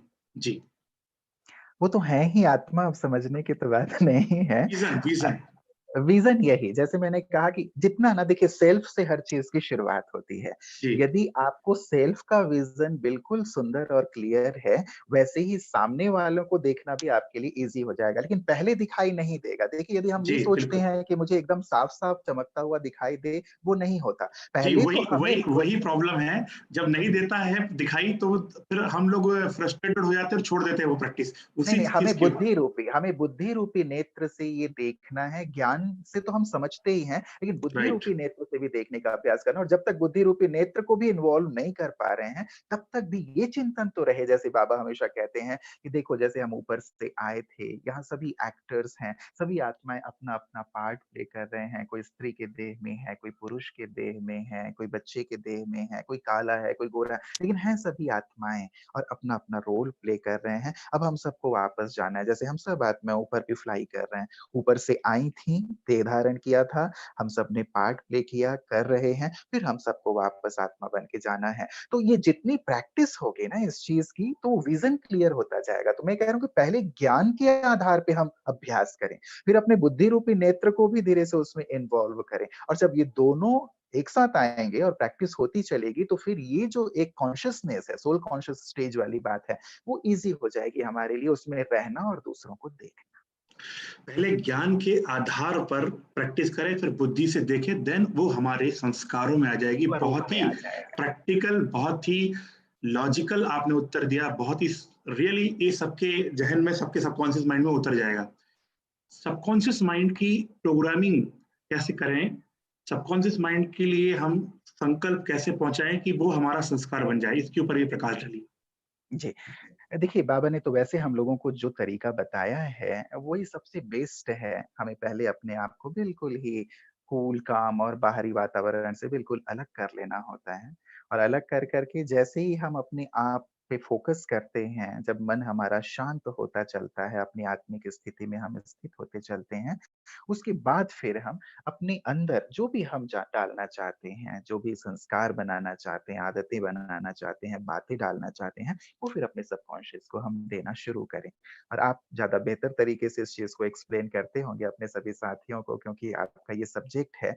ये यदि दृश्य के तौर पे हो संकल्प यदि कुछ दृश्यों के साथ होता है तो वो और भी सहज रूप से हमारे जीवन में आ जाता है। तो हम जो चाहते हैं अपने आप को देखना, उसको संकल्प के साथ-साथ वैसा हम देखें भी, विजुअलाइज़ करें, तो वो सबकॉन्शियस माइंड बहुत गहराई से उस चीज़ को लेता जाता है और जब हम प्रैक्टिकल लाइफ में आते हैं, तो जो हमने भरा है, वही चीज़ फिर बाहर आ जाती है। तो बिल्कुल, अमृत बिल्कुल। वेले, शाम को, राइट। रात को जी। सोते समय जो ये टाइम है, जिस समय हमारा मन थोड़ा शांत होता है बाहरी कोलाहल से, उस समय पे स्पेशली हम प्रोग्रामिंग करने का लक्ष्य रखें। बिल्कुल राइट बात कही है सर भाई जी आपने, और ऐसा साइंटिफिकली भी प्रूवन हो चुका है कि सोने के 10 मिनट पहले और सुबह उठने के तुरंत बाद हमारा सबकॉन्शियस माइंड बहुत एक्टिवेट होता है, और उस समय जो संकल्प हम अपने सबकॉन्शियस माइंड को देते हैं, वो हमारा जीवन संस्कार में आ जाता है। जैसे कि हम सुबह-सुबह कोई गाना गुनगुनाते हैं, तो वो पूरा दिन याद रहता है। इसी प्रकार सुबह-सुबह हम ऐसे कौन से थॉट लें, जैसे सबके अलग-अलग थॉट है, फिर भी हम आपसे जानना चाहेंगे भाई साहब, ऐसे सुबह-सुबह 5 कौन से इंजेक्शन लें, जिससे पूरा दिन एनर्जाइज़ हो जाए, चार्ज हो जाए? वो जानना चाहेंगे। जी। जैसे ही आँखें खुलती हैं, बाप-दादा को अपने सामने देखें, बाबा से गुड मॉर्निंग करें और जैसे आँखें खुलते ही भगवान मेरे सम्मुख हैं और बाबा ने ही अब मैं संकल्प लूँ उससे अच्छा और मुझे ये अच्छा लगता है कि आँखें खुलते ही बाबा से दृष्टि ली, बाबा को गुड मॉर्निंग किया और बाबा ने अपना हाथ मेरे सिर पर रख दिया और कह रहे हैं कि बच्चे तुम साधारण नहीं हो, तुम बहुत महान हो, तुम बहुत भाग्यवान हो, तुम मास्टर सर्वशक्तिवान हो। तुम भगवान के बच्चे हो, तुम्हें सारे विश्व का कल्याण करना है, तुम बिल्कुल ऑर्डिनरी नहीं हो, तुम मेरे राइट हैंड हो, तुम बिल्कुल मेरे समान हो, मेरी सारी शक्तियाँ तुम्हारी हैं और तुम भी मेरे समान सारे विश्व का कल्याण करने वाले हो। तो यदि बाबा को अपने सामने देखेंगे और बाबा से ये चीज़ लेंगे, तो देखिए एक होता है मैं खुद क्रिएट कर रहा हूँ, तो उसमें कई बार डाउट भी आ जाता है या लंबे समय का यदि अभ्यास नहीं है, तो अब हम लोगों को तो ये चीज़ नहीं होती, लेकिन मान लीजिए किसी ने 1 साल 6 माह से शुरुआत की है, तो कई बार वो चीज़ बहुत गहराई से हमारा सबकॉन्शियस नहीं लेता। लेकिन बाबा यदि ये कह रहे हैं, परमात्मा यदि ये कह रहे हैं, वो कह रहे हैं कि बे बच्चे तुम ऐसे हो, तो हो, क्योंकि वो ट्रुथ है। इसमें मैं गीता की एक बात शक्ति भाई बताना चाहूँगा, बहुत ही सुंदर है, ये इसी से कनेक्टेड है। जब अर्जुन बहुत ज़्यादा प्रश्न प्रश्न करने लगता है कि प्रभु नहीं ऐसा नहीं, वैसा नहीं, ये नहीं, वो नहीं, ये ऐस और मैं नहीं लड़ूँगा। तो भगवान एक बात उनसे कहते हैं, वो कहते हैं कि अर्जुन तू अपने भूत को नहीं जानता कि तू क्या था और तू अपने भविष्य को भी नहीं जानता कि तू क्या बनने वाला है। तू केवल वर्तमान को देख रहा है और इसीलिए इतने सारे प्रश्न कर रहा है। मैं तेरे भूत को भी जानता हूँ, तेरे भविष्य को भी जानता हूँ, इसलिए मैं जो कह रहा हूँ तू वो कर। मैं जो कह रहा हूँ वो स्वीकार कर। हमें भी ये करना है। कई बार हम वर्तमान में रहते हैं कि मुझसे ये गलती हो गई, अभी मेरे अंदर ये अवगुण है, ये कमी है, मैंने तो ये किया था, वो किया था, मुझसे नहीं हो पा रहा है। सब छोड़ दो, सब छोड़ दो। ये याद रखो भगवान क्या कह रहे हैं। वो कह रहे हैं कि बच्चे तू साधारण नहीं है। मैं जानता हूँ ना तेरा पास्ट क्या रहा है। मैं जानता हूँ तेरा फ्यूचर क्या है। मैं जो कह रहा हूँ अब तो केवल वो कर। यदि इसे हम बहुत गहराई से अपने सबकॉन्शियस में ले लेंगे ना, लाइफ पूरी तरह बदल जाएगी। जी, रुपेश भाई, बिल्कुल इस चीज़ में एक और चीज़ ऐड करना चाहूँगा कि आपने कहा कि भगवान जो कह रहा है उसको साइंटिफिकली देखिए। हमें ये याद नहीं कि हमने ता 4 दिन पहले क्या नाश्ता किया था। हमें ये याद नहीं कि हमने 8 दिन पहले कौन से कपड़े पहने थे। और जो हमें ये बताता है, उससे यदि आप पूछ लें कि 10 दिन पहले आपने क्या खाना खाया था, खाने में कौन कितने आइटम थे, जब वो ये नहीं बता पा रहा 10 दिन का, तो वो 10 साल का और 20 साल का और 50 साल का और हमारे वर्षों का कैसे बताएगा? और जो निराकार परमात्मा है, जिसने इस गर्भ में प्रवेश ही नहीं किया, वो ऊपर परम धाम में स्थित होकर हमारी जितनी भी मूवी चल रही थी, सारी मूवी की रिकॉर्डिंग उसके पास है। एक-एक बाबा के बच्चे, एक-एक दुनिया की आत्माओं का डेटा उसके पास है। वो एक सुप्रीम सर्वर है और हम सब क्लाइंट हैं। तो यदि वो कह रहा है ब्रह्मा तन में आकर कि हम ऐसे थे, तो हमें मानना ही पड़ेगा, क्योंकि हम ऐसे थे, उसने देखा है। और जब बाबा डायमंड हॉल में आते हैं और हमें उस दृष्टि से देखते हैं, ये सब मेरे होवनहार देवता हैं, ये सब फरिश्ते हैं, हम सबको वो एनर्जी फील होती है और हम सब चार्ज हो जाते हैं। रुपेश भाई, ये सही बात है? बाबा बिल्कुल, हमें जब बिल्कुल सही आते बात हैं, है। तो हम जब बाबा हमें डायमंड हॉल में देखते हैं, तो कौन सी दृष्टि से देखते होंगे? बस इसी दृष्टि से कि यही मेरे होनहार सभी राजा महाराजा बच्चे हैं, राजा बच्चे तो बाबा कहते ही हैं, और सारे कल्प में हीरो पार्ट प्ले करने वाले ये मेरे बच्चे हैं, सभी आत्माओं का कल्याण करने वाले मेरे ये बच्चे हैं। बस बाबा की यही दृष्टि रहती है, और इसी दृष्टि और भावना से जब बाबा बातें कहते हैं तो वो हमारे दिल में उतरती हैं। आपने देखा होगा, बाबा बिल्कुल यदि राइट। हमें जो भी कहते हैं उस समय हम इतने एनर्जाइज हो जाते हैं, अच्छा बच्चे कौन करेगा ये अभ्यास? हाँ, मतलब एक बंदा जिसने कभी कुछ किया ही ना हो ना, बाबा ने कहा और फट से उसका हाथ ऑटोमेटिक उठता है, राइट?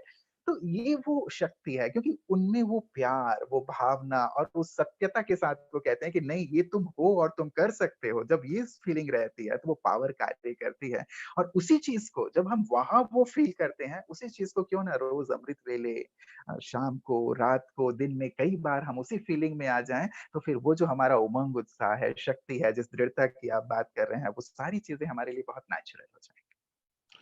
कई कई अभी जो सीज़न चल रहा है, बहुत चारों ओर डर है। कहीं मुझे बीमारी ना हो जाए, कहीं मुझे कोरोना का वायरस ना इफ़ेक्ट कर दे, संक्रमण ना हो जाए और मेरा क्या होगा, फ्यूचर का क्या होगा, जॉब का क्या होगा? ऐसे कई डर अंदर में आत्माओं को और कई ऐसे जो कमज़ोर आत्मा है, उनको हो रहा है।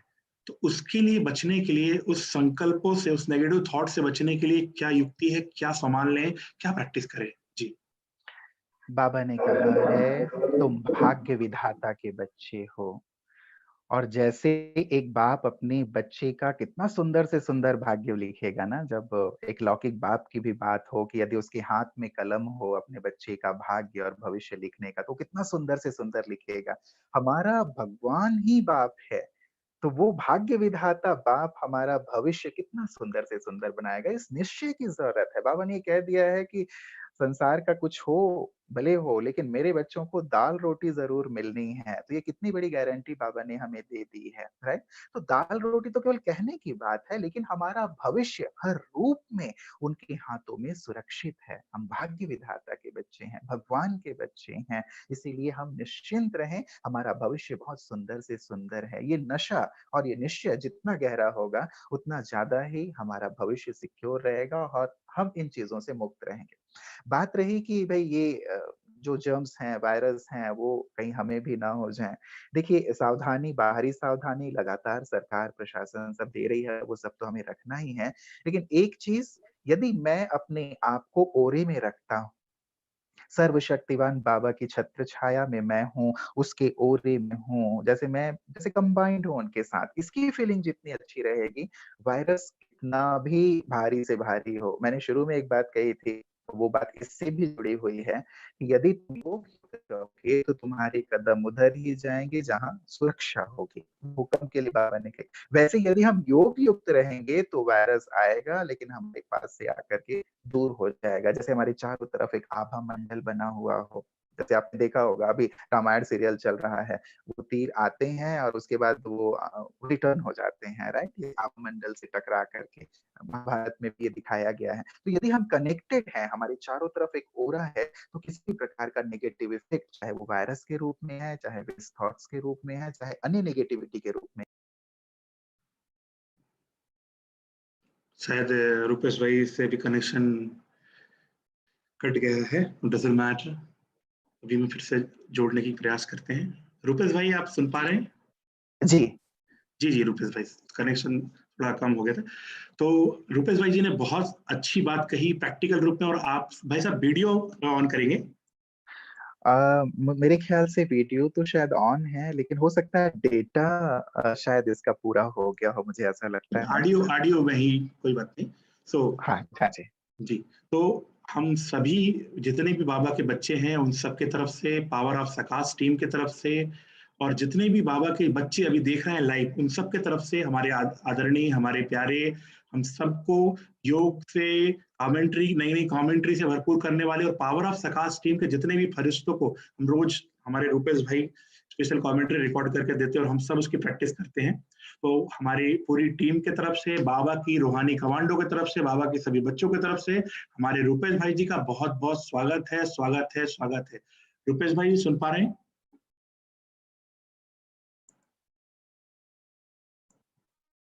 रूपेश भाई जी सुन पा रहे हैं हमें?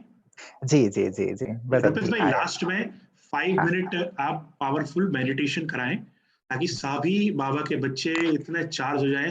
लास्ट में 5 मिनट जरूर सबके लिए मेडिटेशन कराएंगे। जी भाई जी। चलिए इन 5 मिनट में हम पाँचों स्वरूपों की सुंदर ड्रिल कर लेते हैं। बाबा ने हमें इस सीज़न में होमवर्क ही दिया है। अपने मन बुद्धि को हम जहाँ चाहें वहाँ एकाग्र कर लें। तो चलिए इन 5 मिनट में बहुत गहराई से पूरी तन्मयता और एकाग्रता के साथ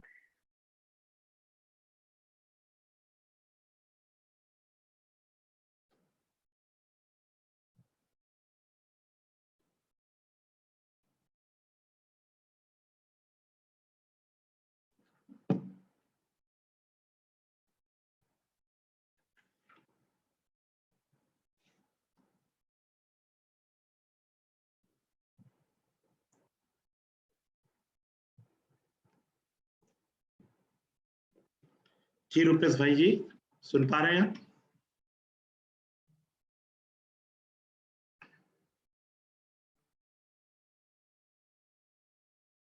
शायद रुपेश भाई जी से कनेक्शन नहीं हो पा रहा है, शायद वहां पर इंटरनेट की कोई प्रॉब्लम होगी। और जैसे ही वो आते हैं तो जरूर हम उससे इंटरेक्ट होंगे, मेडिटेशन सीखेंगे, सुनेंगे और कमेंट्री भी कराने वाले थे। कोई बात नहीं, जैसे कि हम सभी रूहानी कमांडो रोज नुमा शाम में करते हैं, चलिए स्थित हो जाते हैं सभी एक संकल्प में।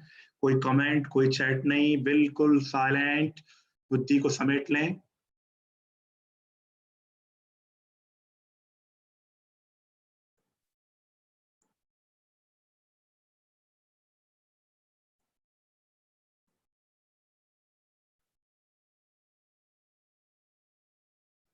बुद्धि को समेट ले सर्व बातों से, बस एक संकल्प। मैं आत्मा ज्योति स्वरूप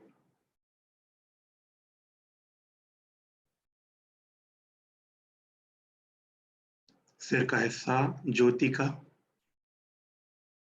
पूरा शरीर लोप हो चुका है। मैं आत्मा ज्योति और नीचे मौन। मैं आत्मा ज्योति, परमात्मा ज्योति, भगवान की संतान। देखें शरीर लोप हो चुका है, इतना हिस्सा ज्योति और बाकी हिस्सा मौन।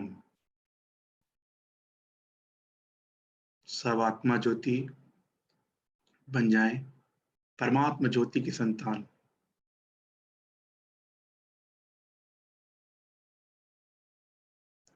और अनुभव करें, मैं परमात्मा ज्योति में समा गई हूं, समा गई हूं परमात्मा ज्योति में। बाबा और मैं कंबाइंड। 1 सेकंड में उड़ के चलें परम धाम। देखें अपने आप को परम धाम में।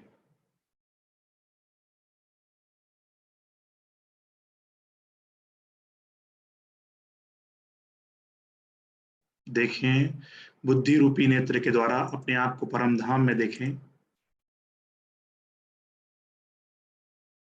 देखें आप परम धाम में हैं।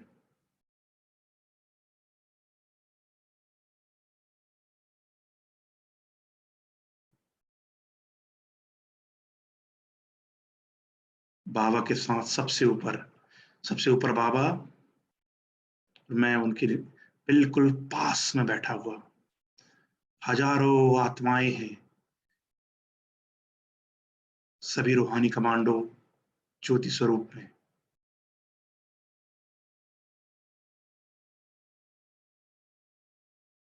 मैं भी हूं बाबा के साथ परम धाम में निराकारी स्थिति की ड्रिल।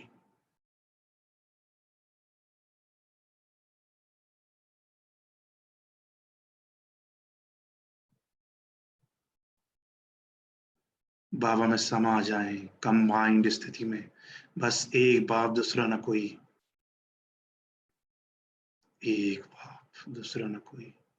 देखें हम बाबा के बिल्कुल समीप बैठे हैं, ऊपर देखें बुद्धि रूपी नेत्र से।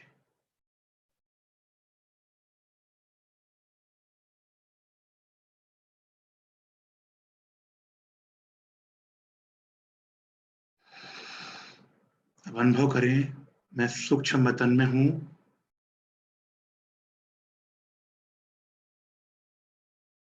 बाबा का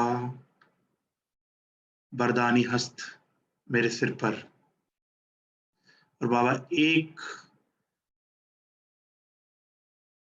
आवाज देते हैं, सारे रूहानी कमांडो पहुंच जाएं सूक्ष्म वतन में, और बाबा बाहें खोलते हैं और हम सब रूहानी कमांडो बाबा की गोद में, बाबा के बच्चे फील करें, सभी बाबा की गोद में है। फील करें, सभी बाबा की गोद में समा चुके हैं। बाबा ने अपनी हजार भुजाओं का हाथ हम सबके सिर पर रख दिया है, और इतनी ऊर्जा, इतनी एनर्जी निकल रही है कि पूरा संसार रोशन हो चुका है। इतनी एनर्जी देखें, बाप दादा, स्वयं परमात्मा और एडवांस पार्टी, जितने भी हमारे रूहानी फरिश्ते हैं, सब मेरे साथ में। उन सब का हाथ भी मेरे सिर पर, बाप दादा का हाथ मेरे सिर पर, स्वयं परमात्मा का हाथ मेरे सिर पर। सारे रूहानी कमांडो को, जितने भी रूहानी कमांडो हैं, बाबा का हाथ उनके सिर पर रखवाएं, और स्वयं भी अपना हाथ सबके सिर पर रखें और अनुभव करें, शक्ति दें एक दूसरे को।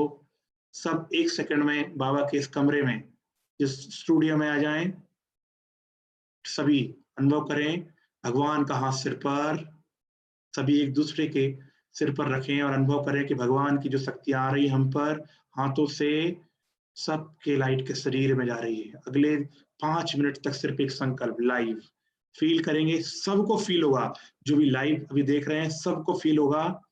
बस आ जाएं आप, अनुभव करें, लगातार बाबा की लाखों करोड़ों किरणें आ रही हैं और हाथों से सब रूहानी कमांडो पर जा रही है, लगातार आ रही है। बाप दादा का हाथ मेरे सिर पर, सारे रूहानी कमांडो पर, जितने भी लाइव हैं, सभी रूहानी कमांडो पर भगवान का हाथ से रखा हुआ है। पवित्रता की बरसात हो रही है, इतनी लाइट, इतनी माइट। ओहो, भगवान का हाथ सिर पर है, रख दें सबके सिर पर हाथ। भगवान का भी हजारों भुजा वाले बाबा का हाथ मेरे सिर पर, लाइट माइट।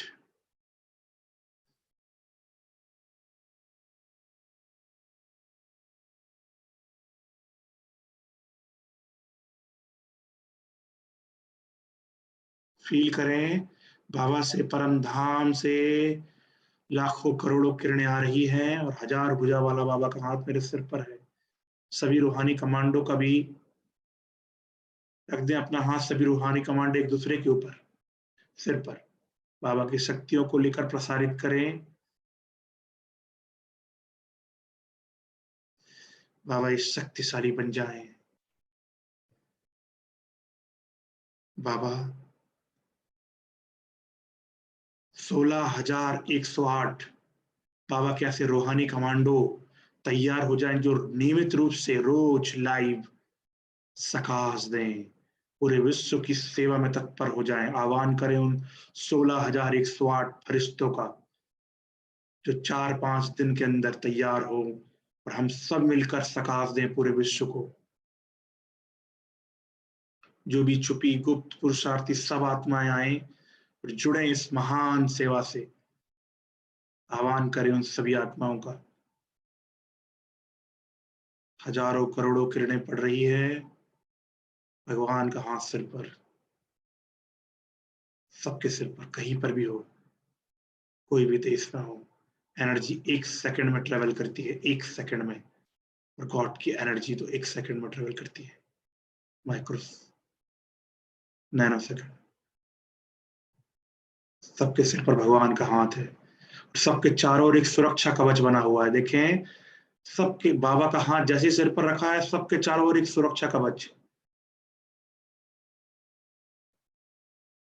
पवित्रता के सूर्य बन चुके हैं सब। बहुत महान, एक संकल्प भी व्यर्थ नहीं, बहुत महान देवी कुल की महान आत्मा। पवित्रता के सूर्य। हम हैं ही महान, हम हैं ही परम पूज्य। बस सब अपने समान में स्थित होकर बाबा के कार्यों को पूरा करना। सबको एनर्जी फील हो रही है।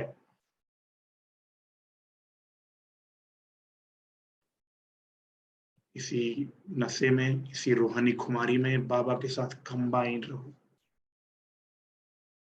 ऐसा मौका 5000 वर्षों में एक ही बार मिलता है। ऐसा बेस्ट फ्रेंड, ऐसा पिता, ऐसा माँ कहाँ मिलेगा?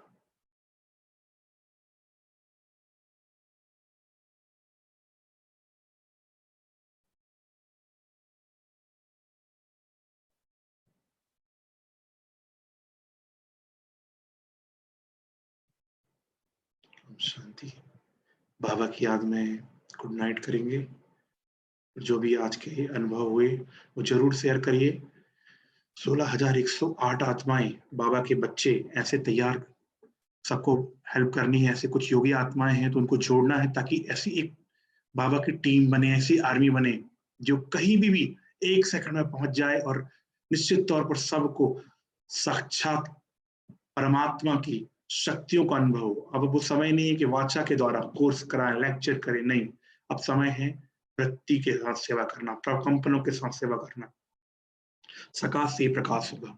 कल मिलेंगे 9 से 10 हमारे स्वामी भाई के साथ। बहुत ही सुंदर सेशन, अमृत बेला कैसे पावरफुल बनाएं, और डिफरेंट डिफरेंट प्रेजेंटेशन के साथ। फिर एक और खुशखबरी, हमारे ओआरसी के डायरेक्टर आदरणीय आशा दीदी से हम मुलाकात करने वाले हैं संडे के दिन 12 बजे। सतीश गुप्ता जी से भी हम मिलेंगे। ऐसे कई महान आत्माओं से हमारा इंटरेक्शन होता रहेगा संकल्पों के द्वारा, वेबिनार के थ्रू। ज्यादा से ज्यादा आत्माओं को एक बात का थोड़ा खेद होता है कि आपको जो न्यूज आती है, आपको जो मैसेज आता है, कई आत्माएं अपने तक सीमित रखते हैं। बाबा कहता है बांटो। यदि आज 1 जून को हम लाइव नहीं करेंगे, अपने तक सीमित रखेंगे, तो कैसे आप लोगों का कल्याण होगा? तो पावर ऑफ सकाश टीम मधुबन सारी आत्माओं का भला चाहती है, एक एक बाबा के बच्चे तैयार हो सके। तो आपको पूरी, हम सब बाबा के एक रूहानी कमांडो है। हम सभी बाप दादा दादियों की प्रेरणा से इस पूरे विश्व को सकाश देने के निमित्त बने हैं। तो एक बड़ी टीम बनाना है। जैसे ही मैसेज आता है रूहानी कमांडो में, उससे जितने ग्रुप हों, जो ब्रॉडकास्ट लिस्ट बनाई है ज्यादा से ज्यादा। जैसे कोरोना वायरस की खबर को लोग वायरल कर देते हैं, कोई भी ऐसी न्यूज आती है तो लोग वायरल कर देते हैं। तो दुआओं को वायरल करिए, सकाश को वायरल करिए। पूरी दुनिया में बहुत तेजी से फैलती है सकाश, बहुत तेजी से फैलती है दुआएं, कोरोना से भी तेजी से। आइए पूरी दुनिया में फैलाएं बाबा की सकाश को। आह्वान करें 16,108 आत्माएं, महान आत्माएं। ज्यादा से ज्यादा योगी आत्माओं को जोड़े। आपके कनेक्शन में ऐसी कोई भी योगी आत्मा है, तुरंत जो नंबर दिया गया है उस नंबर पर जुड़े। Thank you. ओम शांति। बाबा की याद में गुड नाइट।